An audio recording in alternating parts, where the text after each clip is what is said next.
আসসালামু আলাইকুম, স্বাগতম আজকের লেকচারে। আজকে আমরা উপস্থিত হয়েছি কোষ ও কোষের গঠন এই সিরিজের আরেকটি লেকচার নিয়ে। আজকে আমরা যে টপিকটি নিয়ে আলোচনা করব তা হলো পারক্সিজম। আমরা আলোচনা করছিলাম কোষের বিভিন্ন অঙ্গাণুগুলো নিয়ে। তো এই পারক্সিজম কোষের অঙ্গাণুগুলোর মধ্যে অন্যতম একটি। তো আজকে আমরা এই পারক্সিজম সম্পর্কে জানব। তো পারক্সিজম সম্পর্কে জানার প্রথমে আমাদের যে তথ্যগুলো জানতে হবে যে পারক্সিজম এটি মূলত এক আবরণী যুক্ত, এটা একটা ব্যতিক্রমী গঠন, এক আবরণী যুক্ত। দ্বিতীয় যে বৈশিষ্ট্যটা পারক্সিজমের সেটি হলো এটি যকৃৎ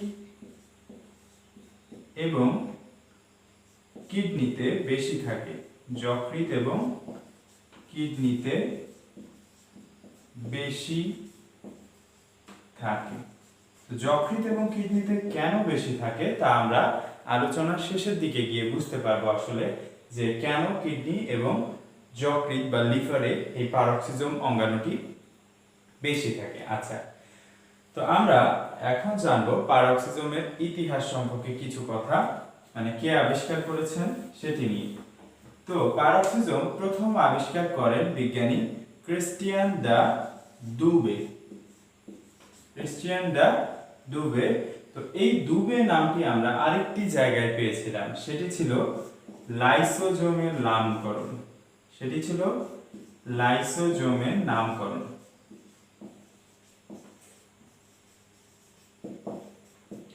আচ্ছা, তো এই ক্রিস্টিয়ান দা দুবে তিনি পারক্সিজম আবিষ্কার করেছেন এবং তিনি লাইসোজোমের নামকরণ করেছেন। তো আমি এই জিনিসটা আবার একটু রিক্যাপিচুলেট করলাম যেন তোমরা এই নামটির সাথে এই জিনিসটাকে রিলেট করতে পারো। ওকে, তো তাহলে আমরা আলোচনা করছি পারক্সিজম সম্পর্কে।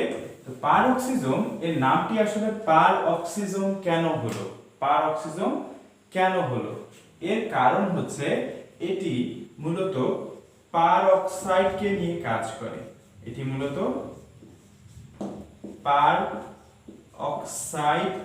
কাজ করে। সেজন্য এটিকে বলা হয় পারঅক্সিজম। আমাদের দেহে কিছু রাসায়নিক বিক্রিয়া ঘটে, আর এই বিক্রিয়াগুলোর মাঝে একটি উপজাত তৈরি হয় অনেক সময়, সেটি হলো হাইড্রোজেন পারঅক্সাইড। তো এই হাইড্রোজেন পারঅক্সাইড আমাদের দেহের জন্য অনেক বিষাক্ত একটা পদার্থ। এটা আমাদের দেহে কিছুক্ষণ যদি স্থায়ী থাকে বা আমাদের দেহে যদি এটা স্থায়ীভাবে অবস্থান করে, এটা যদি ভেঙে কোনো সরল উপাদানে পরিণত না হয় কিংবা এটা যদি বের হয়ে না যায় আমাদের শরীর থেকে, তাহলে এই জিনিসটা আমাদের শরীরের অনেক ক্ষতি করতে পারে। তো সেজন্য এটিকে ভাঙার প্রয়োজন। তো এই ভাঙার কাজটি করে মূলত পারঅক্সিজম। যেহেতু হাইড্রোজেন পারঅক্সাইডকে ভাঙছে সেহেতু এর নামকরণ হয়েছে পারঅক্সিজম। তো এখন আমরা জানবো যে এটি কিভাবে মূলত হাইড্রোজেন পারঅক্সাইডকে ভাঙে। তো পারঅক্সিজমের ভেতরের দিকে একটা স্ফটিকাকার অংশ থাকে, স্ফটিকাকার বা দানাদার। এই অংশে এনজাইমগুলো গুচ্ছিত থাকে। এই এনজাইমগুলোর মধ্যে অন্যতম হচ্ছে ক্যাটালেস এনজাইম, আরো আছে মাইক্রোজোম নামে কিছু জিনিস।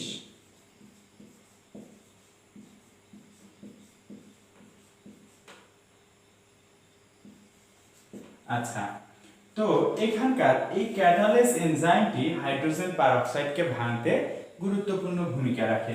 তো হাইড্রোজেন পারঅক্সাইডটি ভেঙে কিসে পরিণত হয়? হাইড্রোজেন পারঅক্সাইডটি মূলত ভেঙে পানি এবং অক্সিজেন গঠন করে। তো আমি যদি এটা সমতা করি তাহলে এরকম পাবো যে পানি এবং অক্সিজেন গঠন করছে। এখানে এনজাইম হিসেবে কাজ করছে ক্যাটালেস এনজাইম।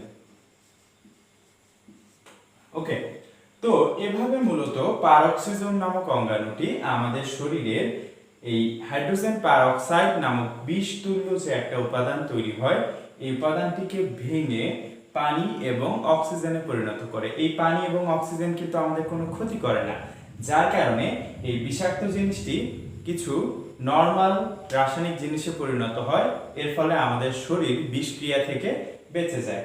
তো এই যে এজন্য বলা যায় যে পারক্সিজম অঙ্গাণুটি অত্যন্ত গুরুত্বপূর্ণ ভূমিকা পালন করে আমাদের দেহের জন্য। এছাড়া পারক্সিজমের আরো কিছু কাজ রয়েছে। পারক্সিজমের আরো কিছু কাজ রয়েছে, তো সেগুলো জানার আগে আমি একটু বলে নিই যে আমি প্রথমে বলেছি লিভার এবং কিডনিতে এই পারক্সিজম বেশি পাওয়া যায়, কিডনির কোষ এবং লিভার কোষে।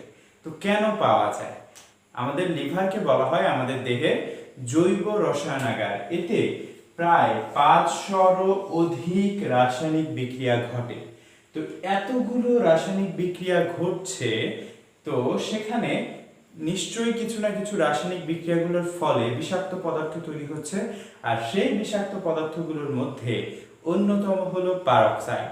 হাইড্রোজেন পারক্সাইড হলো সেই পারক্সাইডগুলোর মধ্যে অন্যতম। তো এই হাইড্রোজেন পারক্সাইডটাকে ভাঙার জন্য বেশি বেশি পারক্সিজম দরকার, এজন্য লিভারের কোষে পারক্সিজম বেশি থাকে। আবার তোমরা জানো যে আমাদের যতগুলো বর্জ্য পদার্থ আছে, এই বর্জ্য পদার্থগুলো রেচন প্রক্রিয়ার মাধ্যমে বের হয়ে যায়। তো এই রেচন প্রক্রিয়ার প্রধান অঙ্গ কোনটি?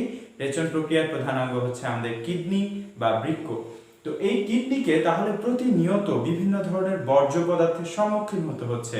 তো সেখানে যদি পারক্সিজমটা থাকে বেশি পরিমাণে, তাহলে সেখানে যদি পারক্সাইড যায়, সেটিকে সে সহজেই ভেঙে বিষাক্ত পদার্থ থেকে অবিষাক্ত পদার্থে পরিণত করতে পারে, অর্থাৎ পানি এবং অক্সিজেন তৈরি করতে পারে। যার কারণেই মূলত কিডনি এবং লিভার এই দুটি জায়গায় এই পারক্সিজম অঙ্গাণুটি বেশি পাওয়া যায়। এরপরে আমরা জানবো এর আরো দুটি কাজ সম্পর্কে। এর আরো একটি কাজ হচ্ছে অক্সিজেন ঘনত্ব রক্ষা করা। অক্সিজেন ঘনত্ব রক্ষা করা। শ্বসন কার্য চালানোর জন্য আমাদের দেহে অক্সিজেন প্রয়োজন, কিন্তু এই অক্সিজেনের ঘনত্ব যদি বেশি হয় তাও আমাদের জন্য ক্ষতিকর, আবার অক্সিজেনের ঘনত্ব যদি কম হয় সেটিও আমাদের জন্য ক্ষতিকর। এজন্য অক্সিজেনের ঘনত্বটাকে ঠিক রাখা এটা পারক্সিজমের একটা কাজ। আরেকটা কাজ হচ্ছে আমাদের বিভিন্ন কাজের সময় বা বিভিন্ন ক্ষেত্রে ডিএনএ অথবা আরএনএ বেসগুলোকে ভাঙতে হয়। ডিএনএ অথবা আরএনএ বেসগুলোকে ভাঙতে হয়। এই ভাঙনের কাজটি করে মূলত এই পারক্সিজম। তাহলে কি লিখবো এখানে? ডিএনএ অথবা আরএনএ ভাঙন কিংবা রিসাইক্লিং, ভাঙন বা পুনঃপ্রক্রিয়াজাতকরণ। তাহলে আমরা জানলাম এই পারক্সিজম সম্পর্কে। তা আমি আবার একটু ওভারভিউ করছি। আমি প্রথমেই বলেছি পারক্সিজম হচ্ছে একটি এক আবরণী বিশিষ্ট অঙ্গাণু, এবং এই পারক্সিজম নামক অঙ্গাণুটি পাওয়া যায় কিডনি এবং লিভারে সবচেয়ে বেশি। অন্যান্য সব কোষেও থাকে, কিন্তু কিডনি এবং লিভার কোষে বেশি পরিমাণে থাকে। এরপরে আমরা জেনেছি পারক্সিজমে কিছু এনজাইম থাকে, তার মধ্যে অন্যতম হলো ক্যাটালেস এনজাইম, আর কিছু পরিমাণে মাইক্রোজোম নামক কিছু জিনিস থাকে। তো এই ক্যাটালেস এনজাইমটা কি করে? ক্যাটালেস এনজাইমটা মূলত পারক্সাইড অর্থাৎ হাইড্রোজেন পারক্সাইডকে ভেঙে পানি এবং অক্সিজেনে পরিণত করে। এছাড়া পারক্সিজমের আরো দুটি কাজ হচ্ছে অক্সিজেন ঘনত্ব রক্ষা করা এবং ডিএনএ ও আরএনএ এর ভাঙন এবং পুনঃপ্রক্রিয়াজাতকরণে সাহায্য করা। ধন্যবাদ সবাইকে এই ভিডিওটি শেষ পর্যন্ত থাকার জন্য। যদি এই ভিডিওটি ভালো লেগে থাকে অবশ্যই লাইক, কমেন্ট এবং শেয়ার করবেন, এবং আমার পরবর্তী ভিডিওগুলো আপনার নোটিফিকেশনে পাওয়ার জন্য চ্যানেলটিকে সাবস্ক্রাইব করবেন। ধন্যবাদ সবাইকে। আসসালামু আলাইকুম ওয়া রাহমাতুল্লাহ।